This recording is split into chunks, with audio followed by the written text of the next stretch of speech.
আসসালামু আলাইকুম ভাই ও বোনেরা, এগুলা আমার ছাদ বাগানের পুঁই শাক। পুঁই শাকগুলো আজকে আমি আপনাদেরকে সহজ উপায়ে রান্না করা দেখাবো। সর্বপ্রথমে সবজিগুলো ভালো করে কেটে নিতে হবে। এই পুঁই শাক দিয়ে আমরা তৈরি করব পুঁই শাক ডাল। পুঁই শাকগুলো আমরা ডাল দিয়ে রান্না করার মতো করে কেটে নিচ্ছি। আমার বাচ্চারা পুঁই শাক ডাল পছন্দ করে, সেই জন্য আজকে আমি পুঁই শাক ডাল রান্না করছি। মসুর ডাল দিয়ে এই পুঁই শাকগুলো রান্না করব। আপনাদের সাথে কথা বলতে বলতে আমার প্রায় পুঁই শাক কাটা শেষের মধ্যেই। তো দেখতে দেখতে এই আমার পুঁই শাক কাটা শেষ হয়ে গেল। এই দেখুন আমার পুঁই শাক কত সুন্দর করে আমি কেটে নিয়েছি। পুঁই শাকগুলো সুন্দর করে আমি ধুয়ে নিয়েছি। এখন প্রেসার কুকারে শাকগুলো সব ঢেলে দিচ্ছি। তো আমার ঢালা শেষ হয়ে গেলে এখন দেব মসুর ডাল। মসুর ডালগুলো আমি আগে থেকেই ধুয়ে রেখেছিলাম।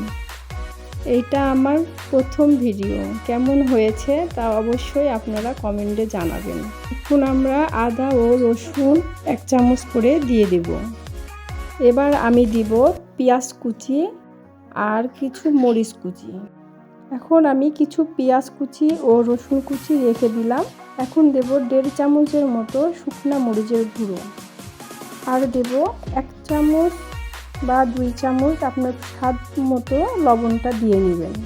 আমি দিলাম 2 চামচের মতো লবণ, আর দেব 2 চামচ হলুদ গুঁড়ো, 3 চামচের মতো তেল দেব। এখন আমি এগুলা সুন্দরভাবে হাত দিয়ে ঘষে ঘষে মাখিয়ে নিব। আপনারা ইচ্ছা করলে চামচ দিয়েও মাখিয়ে নিতে পারেন, তবে আমার মনে হয় চামচ দিয়ে মাখানোর থেকে হাত দিয়ে মাখালে বেশি ভালো হবে। তো এবার আমরা হাফ গ্লাসের মতো পানি দিয়ে দিলাম। চুলাটা জ্বালিয়ে দিলাম। 3 থেকে 4টা সিটি তোলা পর্যন্ত আমরা অপেক্ষা করব। 4টা সিটি ওঠার পরে আমি নামিয়ে নিলাম। তারপরে আরেকটা কড়াই তুলে দিব। এরপরে আমরা পেঁয়াজ কুচি দিয়ে দিলাম। পেঁয়াজ কুচিটাকে কিছুক্ষণ নেড়ে চেড়ে তারপরে তেল দিব 2 থেকে 3 চামচ পরিমাণ। তারপরে তেলগুলো একটু গরম হওয়া পর্যন্ত অপেক্ষা করব। এখন কিছু রসুন তেলের উপরে ছিটিয়ে দিব। রসুনটা ভাজতে ভাজতে কিছু শুকনা মরিচ ওর উপরে ছিটিয়ে দেব। শুকনা মরিচগুলো দেওয়ার পরে কিছুক্ষণ নাড়তে হবে। নেড়ে চেড়ে একটু লাল কালার যখন হয়ে আসবে তখন আমরা ডাল সম্বরা দিই। আপনাদের ভাষায় কি বলে আমাকে অবশ্যই কমেন্টে জানাবেন। ডাল মশলা দেওয়ার পরে যে পুঁই শাকগুলো রান্না করছি সেগুলো ঢেলে দেব ওর ভেতরে, দিয়ে কিছুক্ষণ নেড়ে চেড়ে নামিয়ে নেব।